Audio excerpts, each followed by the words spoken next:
Notimundo a la carta. Información oportuna al instante mientras realiza sus actividades al mediodía.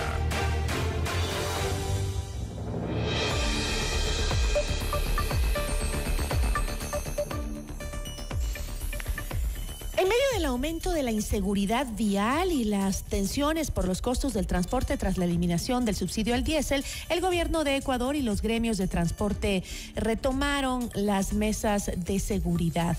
Transportistas de todo el país, encabezados por la FENACOTRALI, han planteado exigencias claras: mayor presencia policial, operativos 24/7 en vías críticas y soluciones concretas que garanticen su seguridad y viabilidad económica.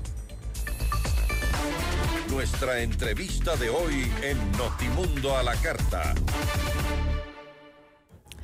Nos acompaña a esta hora Napoleón Cabrera, el expresidente de la Federación Nacional de Transporte Liviano y Mixto. Napoleón, ¿cómo está? Muy buenas tardes, gracias por estar con nosotros.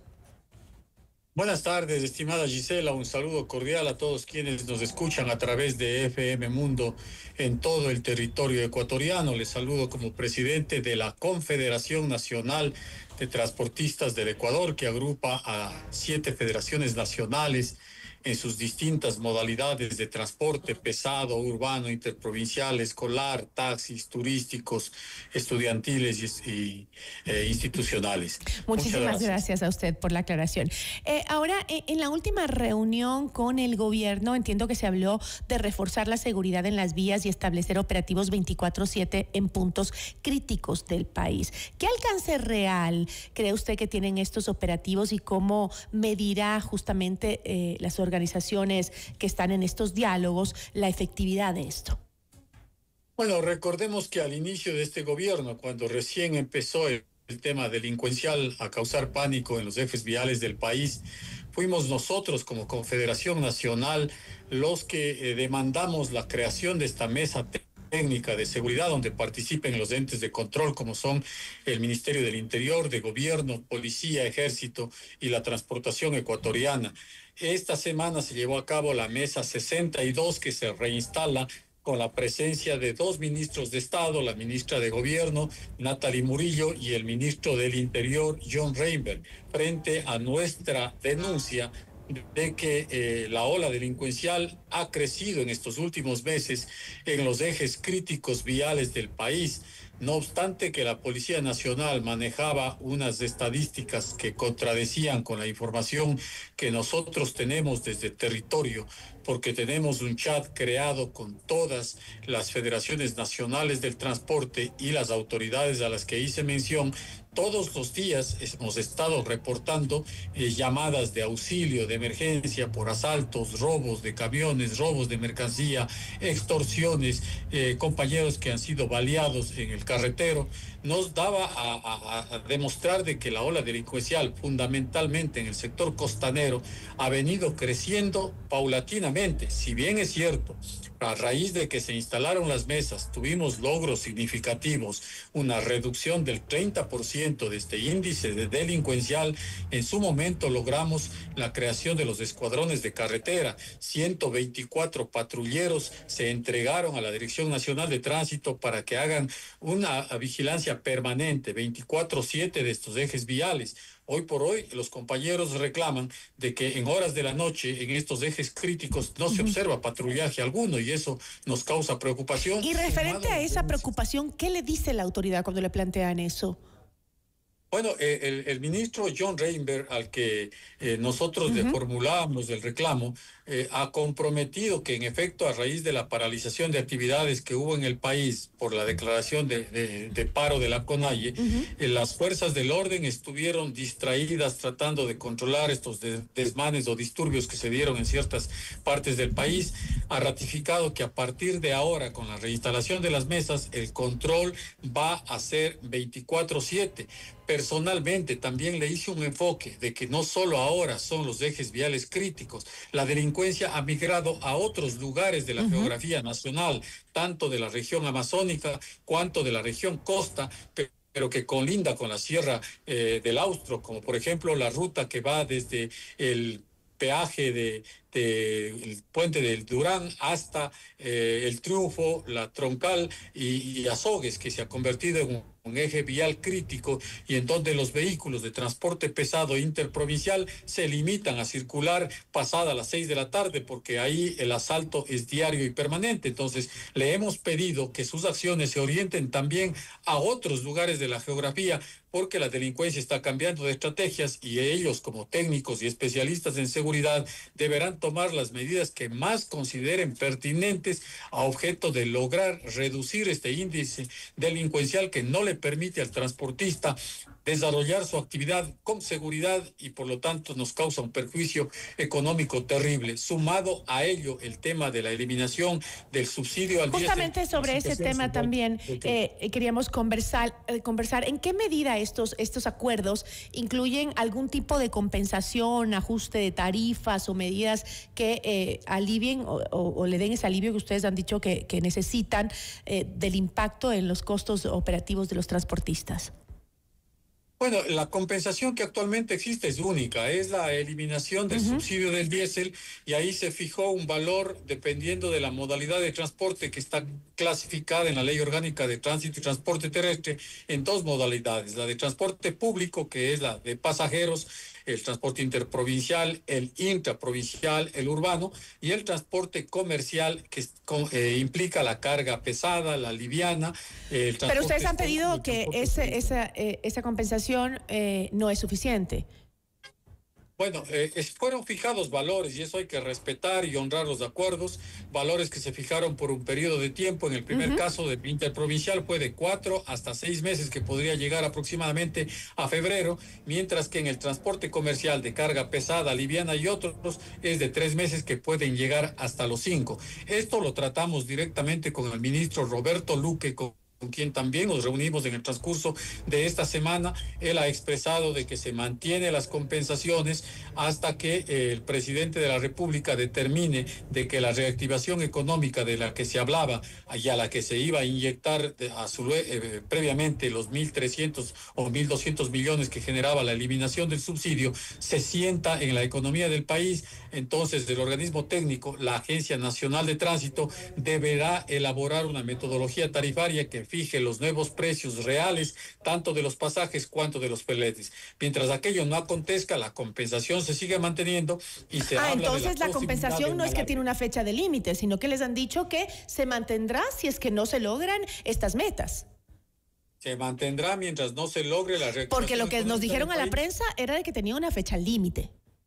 Bueno, supuestamente así se lanzó la compensación desde un inicio, pero usted sabe que estas situaciones están sujetas a otros factores y deberán determinarse con exactitud si esta reactivación económica ya se siente en el país, porque finalmente quien va a cargar con el nuevo precio del flete y del pasaje va a ser el ciudadano ecuatoriano que utiliza nuestros servicios. Hoy por hoy no está definido aquello, nosotros seguimos respetando los acuerdos, recibimos la compensación y no incrementamos un solo centavo, ni en pasajes ni en fletes, hasta la presente fecha. Claro, ya tienen una compensación, no podrían hacerlo, pero fuera de eso y de todas las compensaciones y de todas estas mesas de diálogo que están llegando a acuerdos con el Estado, ¿qué están ofreciendo ustedes? Porque hoy por hoy, por ejemplo, en Quito, el transporte pesado, mediano, el transporte de carga en general, ha sido uno de los mayores causantes de accidentes. Se lo ve también en la ciudad de Guayaquil mucho, pero yo tengo la información de que en Quito, en los últimos meses, los accidentes de tránsito con consecuencia de muerte han sido frecuentemente protagonizados por transportistas de su gremio. Sí, efectivamente, el índice de accidentes de tránsito en la capital ha sido bastante grande y de mucho perjuicio para la ciudadanía, cantidad de accidentes, de fallecidos. Pero lo que hemos advertido a través de la FENATRAPE, que es una federación integrante de la Confederación, primero que las medidas que está tomando el alcalde de Quito es como encontrar o buscar la calentura en las sábanas, y ahí no está el problema. ¿Dónde está el problema? transporte pesado, extra pesado, está en la ley de tránsito. Por asuntos politiqueros, en determinado momento se estableció que un transportista para conducir un tractocamión necesita una licencia tipo E, la de máxima categoría. Pero esta licencia usted ahora, con la ley de tránsito vigente, le entrega a un joven de 18 años con 6 meses de capacitación. ¿Qué experiencia puede adquirir en 6 meses? ¿Qué conocimiento o astucia y sagacidad puede tener para conducir un vehículo de 40 toneladas? Esto es la falta de experiencia y de profesionalismo, porque en 6 meses... ¿Usted cree que se debe poner más restricciones en el otorgamiento de ese tipo de licencias? Pero también hay otros factores. Se debe volver al sistema anterior, en donde los transportistas teníamos ascenso de categoría desde la licencia tipo C a la D y a la E, es decir, después de 6 años de adquirir experiencias conduciendo vehículos pequeños y medianos, poder escalar a un vehículo de transporte pesado. Esa es una de las causantes, porque la mayoría de conductores responsables de estos accidentes en Quito no saben cómo conducir un vehículo de alto tonelaje en una gradiente como la que tiene la Simón Bolívar y la Ruta Viva, y entonces se topan con la sorpresa de que al utilizar mucho el freno, al desplazarse en esa gradiente, se calienta el freno, se quedan sin frenos, y ahí las consecuencias de estos accidentes fatales. O sea, la mayoría de accidentes le atribuye usted a la impericia, como dicen, ¿no? Que es uno de los factores de los conductores que no están capacitados para ese tipo de manejo. Pero ¿qué hay con también aquellos que también tienen problemas en las vías por la falta de mantenimiento, por ejemplo? ¿Hacen un control exhaustivo o una exigencia mayor para que las unidades estén con las inspecciones técnicas bien hechas? Mire, este es un planteamiento muy talentoso el que usted plantea, y en eso nosotros nos estamos manteniendo. La responsabilidad de la revisión técnica vehicular es competencia de los GATS municipales. Los GATS municipales tienen la responsabilidad de garantizar la presencia de un parque automotor debidamente calificado para circular en las vías del país.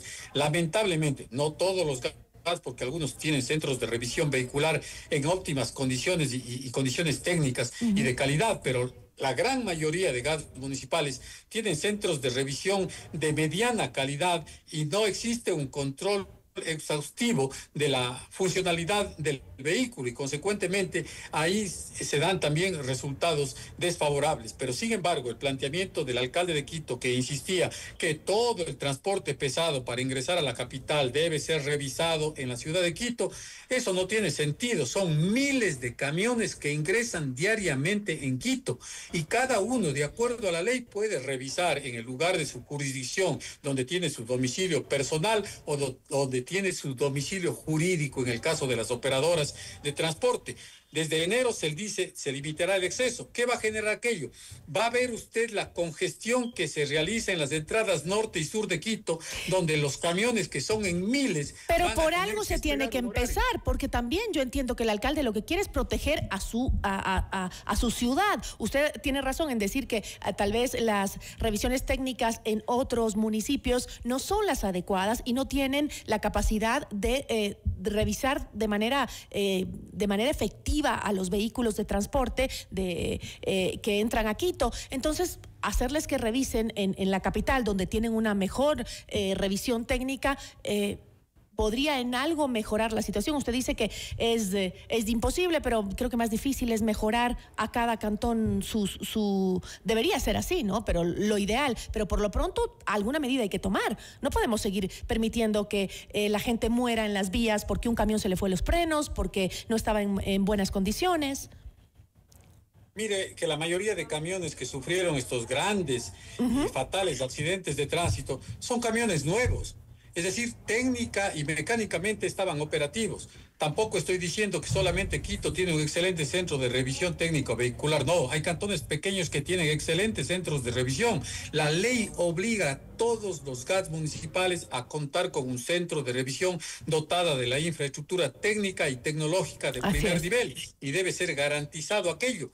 Consecuentemente, no se está cumpliendo la ley porque muchos alcaldes manejan de manera absurda y politiquera su organismo de tránsito. Ahí el problema de las licencias falsas también, de las matrículas falsas también. Por ello es que muchos GATS fueron intervenidos, las unidades de tránsito municipal, que están siendo operados por grupos delincuenciales. Consecuentemente, ¿qué garantía podemos tener a ello? ¿Qué responsabilidad tiene el transportista si usted se iba a Manta y ahí un GDO le matriculaba su vehículo y tenía un costo? Consecuentemente, hay que hacer cambios estructurales, generar políticas públicas que garanticen que la operación más difícil, que es la de conducir un vehículo por los ejes viales de este país, cumpla con las exigencias técnicas, pero esa seguridad nos tiene que dar el Estado cuando a través de sus entes, en este caso descentralizados como los GATS municipales, tengan cumplimiento cabal de todo. Pero Napoleón, yo estoy de acuerdo con todo lo que usted acaba de decir. El Estado nos ha demostrado que tiene una tremenda incapacidad en varios sectores del país para